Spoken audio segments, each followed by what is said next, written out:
আসসালামু আলাইকুম ওয়া রাহমাতুল্লাহি ওয়া বারাকাতুহু।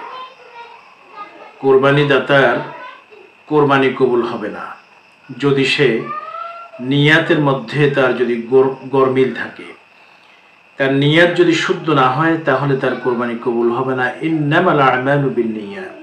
নিয়াত যদি থাকে মানুষকে দেখানোর জন্য, নিয়াত যদি থাকে অহংকারের জন্য, যে লা ইয়াদখুলুল জান্নাতা মান কানা ফি কলবিহি মিসকালা হাববাতিন মিন কিবর, সামান্যতম অহংকার যে আমার গরুটা অনেক বড়, আমি এই এলাকাতে সবচেয়ে বেশি পয়সা দিয়ে কোরবানি করেছি, এই চিন্তা যদি থাকে কোরবানি দাতার ভিতরে, তাহলে অবশ্যই তার কোরবানি গ্রহণযোগ্য হবে না।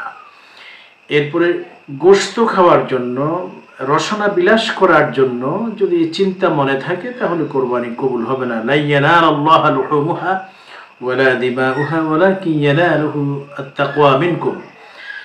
আল্লাহ রাব্বুল আলামিনের কাছে যেটা পৌঁছায় সেটা হলো তাকওয়া, গোশত রক্ত এগুলো পৌঁছায় না। সুতরাং গোশতের চিন্তা থেকে যদি কোরবানি দেওয়া হয় কোরবানি কবুল হবে না। প্রতিবেশীর অধিকার যে আদায় করে না, অভুক্ত রাখে প্রতিবেশীকে, যে প্রতিবেশী অসুস্থ রয়েছে, অভুক্ত রয়েছে, প্রতিবেশীকে নির্যাতন করছে, এমন ব্যক্তি যদি কোরবানি করে তাহলে তার কোরবানি কবুল হবে না। কারণ যে ব্যক্তির অনিষ্টতা থেকে, যে লা ইয়ামানু জারাহু বাওয়াইকাহু, যার অনিষ্টতা থেকে তার প্রতিবেশী নিরাপদ নয়, এমন ব্যক্তি ইমানদার হতে পারে না। সুতরাং তার কোরবানি আল্লাহ রাব্বুল আলামিন কবুল করবেন না।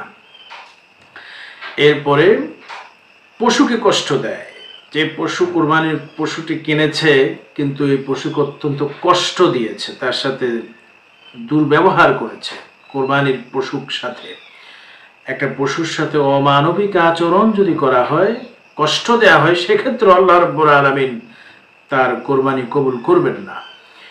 আল্লাহ তাআলা যেন সঠিক নিয়ম পদ্ধতি মেনে আমরা যেন কোরবানি করতে পারি, আল্লাহ আমাদের সে তৌফিক দান করুন।